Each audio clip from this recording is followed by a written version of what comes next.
Today's Oracle poll is from Gods and Titans by Stacy DeMarco. We have Apollo, inquiry. Look for the truth in a situation. Ask and your questions will be answered. Take the time to uncover and connect with who you really are and what you really want. Use your inner wisdom. Apollo, son of Zeus and Leto, was one of the most deeply honored gods of the ancient world. The Greeks, the Romans, and even the Celts honored this glowing bringer of light with major temples and sacred places spread through the Hellenistic and Roman empires. Zeus, father of the Greek gods, fell in love with the nymph Leto, and she became pregnant. Hera, Zeus's wife, naturally wasn't happy about this and chased Leto across the world. Hera made sure there was nowhere safe for Zeus's lover to bear the child by cursing Leto so that no firm ground would accept her in her labor. Happily, the island of Delos, which the Greeks considered a land that moved upon the ocean, accepted Leto. She gave birth to not one, but two babies. The goddess of the hunt, Artemis, was born first and assisted her mother in bringing her twin Apollo into the world. Both twins shoot arrows that can bring favor or death. Apollo is a healer and the god of music. It was said that he created magical songs that could heal illness when sung by humans. Evidence indicates that music was a major feature of his temples and worship. In his role of sun god and light giver, shining Apollo is also the god of prophecy and oracles. The word oracle means to speak through, and sometimes the oracles have indeed been living creatures, often people, through whom the gods relay their messages.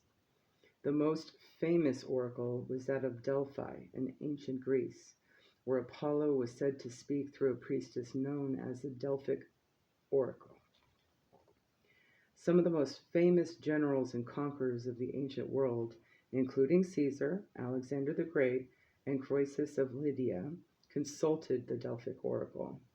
Such was in its power and political influence for more than 1,000 years. The priestess sat on a three-legged stool and breathed into the vapors that rose mysteriously from a fissure near a sacred spring. The Greeks considered this beautiful yet somewhat harsh setting the closest place on earth to Apollo, and it was known as the omphalos, the navel of the universe. The Delphic oracle often answered questions with riddles or verse or in an unknown language. The priest or priestess serving the oracle interpreted these answers. However, the oracle always left the ultimate interpretation of true meaning to the person asking the question. This encouraged the asker's inner intuition and wisdom to come into play. You can still visit Delphi today. Though priests and priestesses no longer attend the location, it is still an energetically powerful place with amazing ruins and a wonderful museum. When you look to others to advise you, or to an oracle like these cards to give you some insight, know that the final decision is up to you. You have the final say and the power to make decisions for yourself. On the shadow side of this card, sometimes we don't trust ourselves.